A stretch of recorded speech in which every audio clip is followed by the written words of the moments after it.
This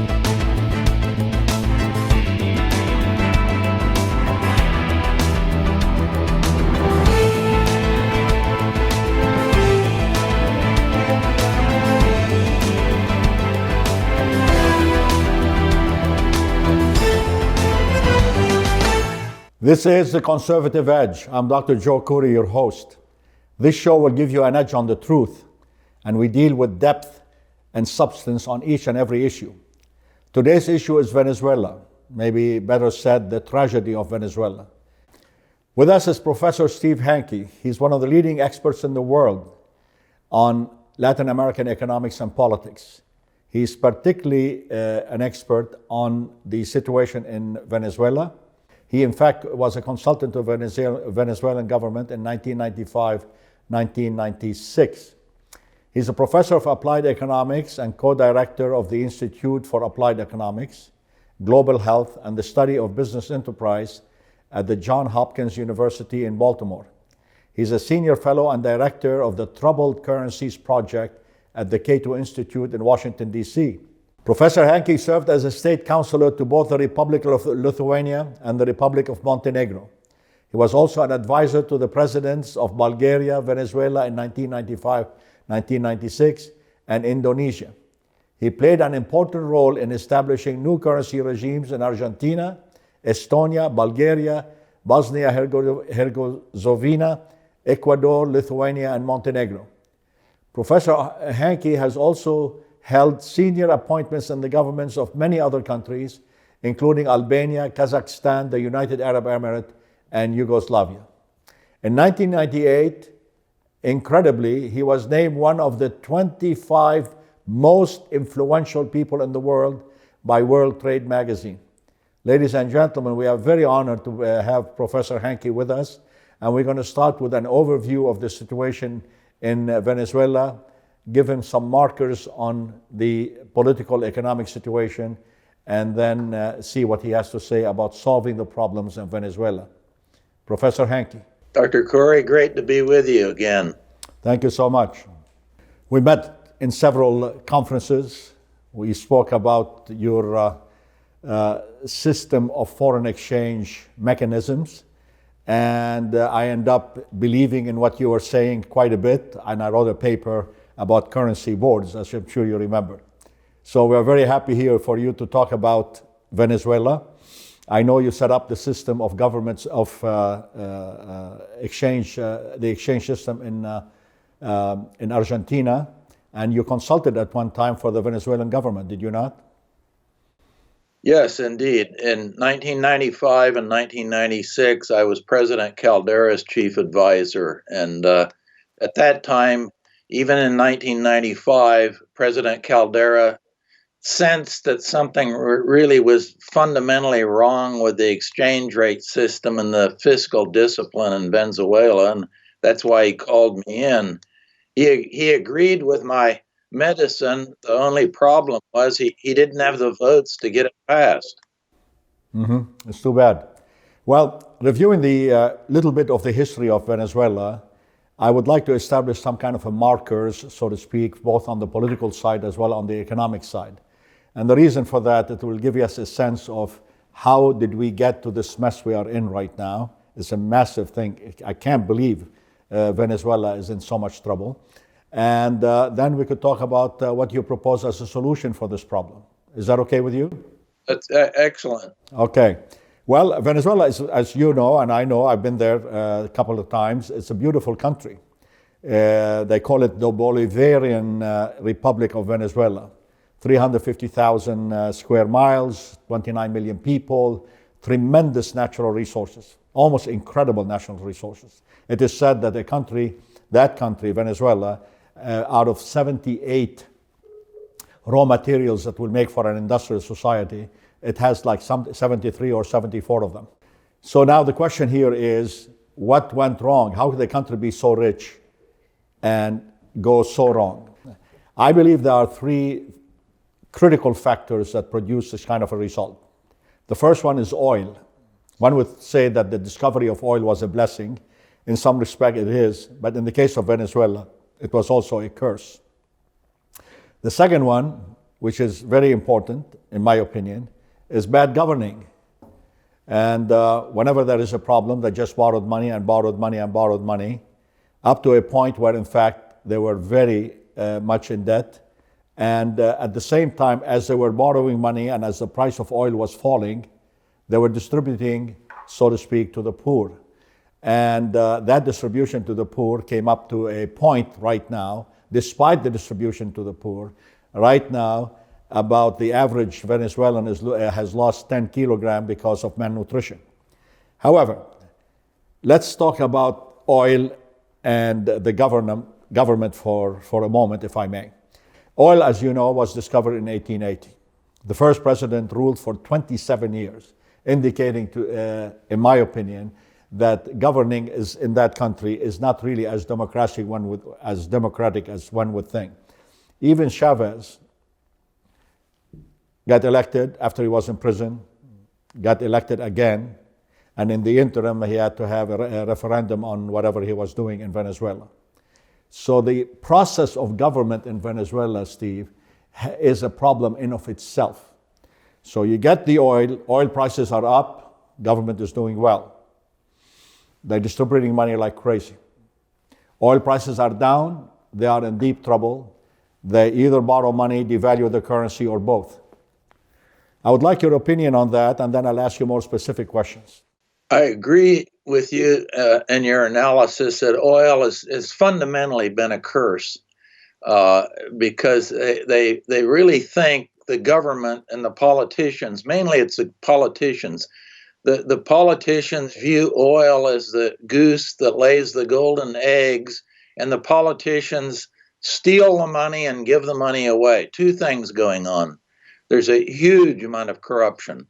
So the politicians put lots of money in their pockets, and they also buy votes by distributing free gasoline, food, you name it. It comes free from the government when they want to buy votes. So it's a huge vote buying scam that goes on. Now the state oil company PDVSA now is in a crisis mode. They're actually producing less oil than they were in the 1950s. They're back in the 1940s level of oil production. And the reason for that is that the investment that they're making in the oil company itself is less than the depreciation and amortization, the maintenance and wear and tear on the capital equipment in the PDVSA oil company isn't even being replaced. So it's declining. Its capacity to produce is terrible. They have the world's biggest oil reserves in the world in Venezuela, but their depletion rate is tiny. It takes them, on average, the median barrel of oil at the rate they're pumping right now will take 200 years for the median barrel of oil to be produced. And if you look at Exxon, for example, Exxon depletes at a rate at which, if they weren't discovering new reserves all the time and adding to it, the existing reserves, the median barrel of oil is produced in 8 years for Exxon and all the majors, 8 or 9 years. 200 years in Venezuela. Now, you know very well, Dr. Corey, that at any positive interest rate, the discounting of the revenues that will occur in 200 years is zero. The present value of those things. So everybody keeps saying, oh, they have the biggest oil reserves in the world. The problem is they're exploiting those in such an inefficient, insane way that the reserves are actually not worth anything. That's really amazing. For the richest country in oil one could find, and they really messed it up big time. In fact, just confirming your point, it seems that they are very adept at really going backward. In 1998, the GDP was as high or as low as it was in 1963. 63, the 35 years gone bad. And then they kept borrowing money. And then the savior, Chavez, came. By the way, one of their presidents, in fact, was forced to leave the office because of embezzlement. I mean, this is Carlos Andres Perez literally was forced out of office in 1983 because he was embezzling money from the government. Now came Chavez. He came to absolutely transform everything else and create the ideal socialist revolution. And he was, number one is capitalism is dead, Americans is our enemy, and we're going to really do good by the people. Now, doing good by the people means redistributing in one form or another the oil revenue. Well, that's fine, redistribute it. But there are so many other revenue that Venezuela could have generated income from. Like, for example, education. The people's power is in the education of the people and their commitment to their government. Minimum investment in education. Minimum investment in infrastructure. Minimum investment. Agriculture completely neglected. And all of the other industries that could have been created were not created. So the economy became completely dependent on oil. And as you just said, the value of that as a long-term proposition for any country is at best minimum, if not zero, as you said. So now we have a country that has a huge amount of resources that are producing no extra revenue, so to speak, for the state. Oil prices, as we all know, are now in the 50s category, so they cannot possibly generate enough money for the country. And when it generates money for the country, most of it is spent on the military. The military salary and the average, the minimum wage in Venezuela was raised 34 times, and people are still hungry. So my point here is there comes a point where the whole system must collapse and a new system must come in. And that's where I think your expertise will come in to help those people out of this mess. What can we do right now? Now we know how the mess has been created. There are food shortages, price controls were imposed in 2006. Money out of the country became a huge problem. They allowed you to take $500, $2,500 if you want to use a credit card. Now, all of this does not speak for an economic environment where people could thrive. In fact, they're going hungry. 3 million of them left the country. So now we know that's the problem of Venezuela. The question to both of us here is, how could we help them out of this mess? Well, one thing you described very well, set the stage, shall we say, Dr. Khoury, for what is Venezuela. But it's such an insane kind of socialist system. The redistribution that you talk about, let me just give one example. So gasoline for automobiles or trucks cost, I don't know the exact cost now, but it's been about 15 cents a gallon. They just raised it, by the way. Yeah, it's very, very low. It's less than 50 cents a gallon, much less. And there's a little problem. They might have the most as well as far as oil reserves go, but they don't produce gasoline in Venezuela. They have to import it. So they're giving the gasoline away for free for all practical purposes, and they have to use hard foreign exchange dollars to import gasoline that they're giving away. So that's just one little example of how it's a kind of a Rube Goldberg economy, a complete mad thing. Like all socialist systems, they turn mad at the end. I mean, just look at remember that Beatles song, Back in the USSR? That's really what we're dealing with here. But you asked me a question, and that you said, well, what can we do to help stabilize the situation and turn it around? Well, the first but thing... Steve, if I may just suggest something, Doctor, I would want to just point out very simply that not only they were selling it at 15 cents, they were selling it for 40 cents a gallon, at 40% discount from the wholesale price to the people of New York, because Chavez wanted to expand his empire, and they were giving it for free to the Cubans. That's another Oh, dimension yes. of the problem. Yeah. That was well. That yeah. That was the free fuel for New York. This was part of the Kennedy clan was very much involved with this, tied up with Chavez. But uh, that's the rich history, shall we say, of this socialist operation. Let's talk about what you asked me about today. What is the problem? There is only one immediate problem, and that is hyperinflation. The For 28 months now, the fifth longest hyperinflation in world history. There have only been 58, and this is the fifth longest, 28 months. The inflation rate, which I measure every day, very accurately, by the way, today is 137,226% per year. It's per year.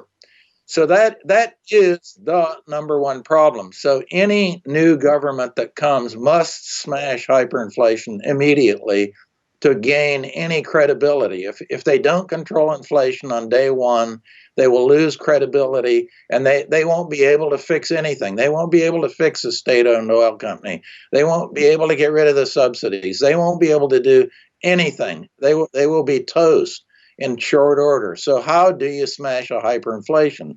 As I said, there have been 58, and by my count, I've smashed more of them than any living economist. And there are only two surefire ways to do this. The easiest way is simply to dollarize the economy. That is, get rid of the bolivar and use the US dollar as the currency. Now, there are 33 countries in the world that do that use another foreign currency. In Latin America, of course, the big one is Panama. It's used the US dollar for over 100 years. There are also a couple of newcomers. One I had the privilege of introducing or helping introduce, and that was in Ecuador in 2001. We introduced the dollar and we got rid of the sucre, which was a local currency. Then a year later in El Salvador, they got rid of their local money and introduced the dollar. So with that, you have an inflation rate that is more or less in line with the U.S., interest rates that are more in line with the U.S., and by Latin American standards, of course, this is terrific. That's why you have a huge financial center in Panama and a huge banking center, is because it's a dollar they're using. Now, the second way to do this is to put in what's called a currency board system. And a currency board system, in effect, they still issue the local currency. They would still issue a bolivar, for example, in Venezuela, but the bolivar would be a clone of the US dollar. Now, how do you make the bolivar a clone? You have a currency board, and the currency board issues bolivar, but those bolivar are backed 100% with US dollar reserves, and they trade in a freely convertible system at a absolutely fixed rate with the US dollar. So in that sense, the bolivar would be a clone, because if you didn't like your bolivar, you'd take it into the currency board, exchange it for dollars, and it's fully credible because there'd be 100% backing for these. And so the bolivar becomes a clone. You've Now, done that, that Dr. Hankey. You've done that in Argentina. I know you've done that in Estonia and all of that stuff. So we know that currency boards can work, but they require tremendous discipline on the part of the government. Would you not agree? well, that's true. You have to have, number one, a good currency board law. Now, Argentina, by the way, we should know that was a convertibility system. It wasn't a currency board. Most people have that wrong. It wasn't a currency board. It was introduced in April 1991, and by October, I had written in 1991. I'd written a piece in the Wall Street Journal saying that although convertibility has been great, it smashed hyperinflation in Argentina. It's not going to last because it's not a currency board system. A currency board system allows no discretion of the monetary authorities at all. All you do is exchange one currency for the other at a fixed rate, and that's it. In Argentina, there was a lot of discretion that it was allowed in the system, and that's why ultimately the thing blew up. They were operating more like a central bank than a currency board. It looked like a currency board, but it wasn't. But the Estonians were very disciplined about the currency board. In fact, it gave them tremendous economic growth. Yeah, the Estonians are very disciplined. They introduced the currency board on the design that I made, and they did it in June of 1992. At that time, the ruble, the Russian ruble, was a currency in Estonia, even though Estonia was free and independent. And they got rid of the ruble. They put in the Estonian kroon. The thing has been solid as a rock. Then they ultimately switched to the euro, so they have the euro now. Lithuania did exactly the same thing. Now, the interesting one to me is Bulgaria. In a way, it's most similar to Venezuela. The monthly rate of inflation in Bulgaria at the peak in 1997 was 242% a month. Incredible. We put in the currency board. I was the advisor to President Stoyanov at the time. We put in the currency board, and it smashed hyperinflation within 24 hours. Within 30 days, the nominal interest rates were 9% and a fraction, if you can believe. So they'd gone from a hyperinflation of 242% per month to a situation within 30 days, they had interest rates at the bank were about 10%. Now, today, if you look at the monthly inflation rate in Venezuela, to show you what we're talking about, the monthly rate is only 26%. Bulgaria's was 242%. In Venezuela, this huge hyperinflation, but the monthly rate still only 26%. So the currency board could crush it right away. Your point, though, is would they adopt the correct law? Number one, and would they follow the law? Now, in Venezuela, the big problem, they don't follow any laws. That's exactly right. And this has been going on. As you say, Perez was a big reformer. He was stealing money from the government. He was thrown out. So this is an old story in Venezuela of not following the law. My proposal for a currency board in Venezuela would be along the lines that I suggest. Only it would be a private currency board. It would be based in Switzerland. It would be governed by Swiss laws. There'd be 5 directors. 2 of them would be Venezuelans, and 3 would be non-Venezuelans. And they would produce bolivar. It would work like a charm, but it would be out of the grip of the Venezuelan law. Okay, let me just share with you. I'm sure you know all of this, but for the benefit of our audience, they took the bolivar and they took 5 zeros out. So that's, in fact, they reissued the currency without the 5 zeros. Okay, Right. that's one. The second thing they did is they issued 5 new notes and 2 coins. That's in the process of reforming, and as you and I know, this is not a way to reform the currency. And then they raised the minimum wage to 34 times the previous level. Okay? Now, the sovereign bolivar, and this is something very important that I really would like you to comment on, Dr. Hankey. The sovereign bolivar was anchored to Petra. What is Petra? It's a virtual currency linked to Venezuelan oil reserve. So Venezuela has oil reserve. They create currency that is linked to the oil reserves. I mean, if it were linked to oil prices, I will understand it better. And then the bolivar is linked to that Petra. What is that Petra? I am somewhat confused about it, to be honest with you. Well, it's Dr. Curry, I'm not surprised you're confused, because this is a scam. It doesn't exist. It doesn't exist. It doesn't trade on any place. It's a fiction. But what is a Petra doing with oil reserves? In other words, the structure made absolutely no sense to me. And I keep asking myself how a government could be so stupid to assume that this could be a solution? This is another big problem you're pointing out here in Venezuela. The level of incompetence is unbelievable. And this is part of the oil curse. You see, this goes back to the oil curse. If you think you can live off oil, the goose that produces a golden egg, without thinking, without getting an education, without having professional qualifications, without having standards and everything, and you can stay rich by just pumping oil, that's what you end up. You have a lot of incompetent, stupid people doing a lot of incompetent, stupid things. And the Petro is one. I mean, it literally does not exist. And as you say, it was designed on paper to be connected somehow to the oil reserves.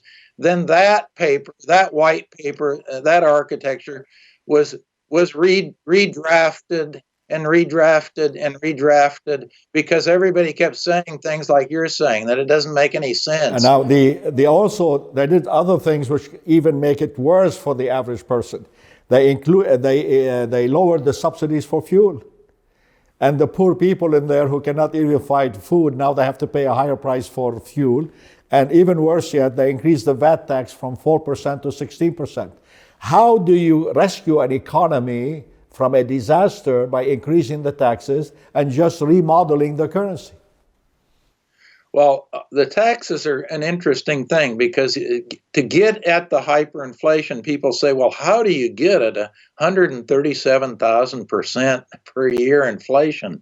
Well, what happens, the government keeps spending money, but the revenue sources they have all dry up, except one, the central bank. Yes. Printing money, that's it.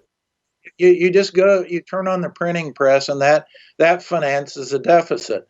Now, one source of revenue that has dried up is actually taxes. They've raised the taxes, the tax rate, as you say, but in a hyperinflation, you get something called the Tansey effect. And the Tansey effect is that if you render a tax bill, let's say on January 1, and you get until April 15 to pay the tax. Now, how much is the real value of that tax revenue going to be worth at 137,000% annual inflation? Okay, so we know on the monetary side, Dr. Hankey, you recommended the currency board, which I think is a great idea. Dollarization may be even better. But now the question is, on the fiscal side, what should we do on the fiscal side? And the third thing, which I think you have a lot of expertise on, how could we get away from an economy that is built on a single commodity and its price in the marketplace? I know you consulted with Kazakhstan, with some Arab countries. These are oil-based economies, but they never got to this disaster. What was the difference? Well, the big difference was that they didn't really have a hyperinflation. So some of these other places, they never really did hyperinflate. Now, one thing, let's go to the Gulf states, for example. Oh, the Gulf states produce a lot of oil, as you know. You've got the UAE, you've got Kuwait, the Saudis, of course. And what do they have? Since 1983, they've pegged their exchange rates to the U.S. dollar. And they sell oil in dollars. All oil all over the world is sold in dollars. It's not sold in local currency. So they have pegged exchange rates. They're not currency boards. Nothing like a currency board, but they are pegged. So their local currency is de facto kind of a quasi clone of the U.S. dollar, and as a result of that, there's discipline in the fiscal affairs of these countries, and they have never had the kind of revenue and financing shortfalls that have happened in Venezuela that have required the Venezuela fiscal authorities to go to the central bank and say, turn on the printing press. So the exchange rate is important to realize that it puts a hard budget constraint in the system if you have your currency tightly anchored to the US dollar, the euro, or some other stable currency. So, so we talk about monetary policy and exchange rates and money and all these things, but ultimately, those exchange rate regimes can be designed like dollarization, like currency board fixed exchange rates, or even like the pretty tight pegs in the Gulf to control and discipline the fiscal affairs so the fiscal authorities never get in this situation where they say, we can't finance the government, we can't finance the government. And they go to the central bank and they tell the governor, of course, they have a pistol next to the guy's head, and they say, we've got a great deal for you. We've got a lot of bonds we want you to buy. And he says, yeah, that is a good deal. I'll buy them. And he credits the government account. And that's the illusion to the. As I'm sure you know, Dr. Henke, the Saudi Arabia, as you know, has just embarked on a massive program to diversify the economy out of oil, and they have petroleum, all kinds of petroleum derivative kind of industries, and even they were talking to Microsoft and some of the other big companies in the United States to see what they could do in Saudi Arabia. The question here is, we have to stop the madness, the political madness in Venezuela. We have to put discipline in the central banking system, right? So that the currency will be stabilized in the various methods you suggested. And the third thing we have to do is open the economy to international investment. Let people come in and let them invest in Venezuela. That's the key. That's the key to the whole thing. Even starting in the oil sector, you have all these oil reserves. You have to open those up for bidding by outside private companies, not state-owned companies, by private companies that will exploit these things. And instead of taking 200 years for the median barrel of oil to be drawn out of those reserves, it would be something like 10 years or something if it was a private enterprise doing it. But to do that, Dr. Corey, you need to change the mining law. You have to have secure property rights.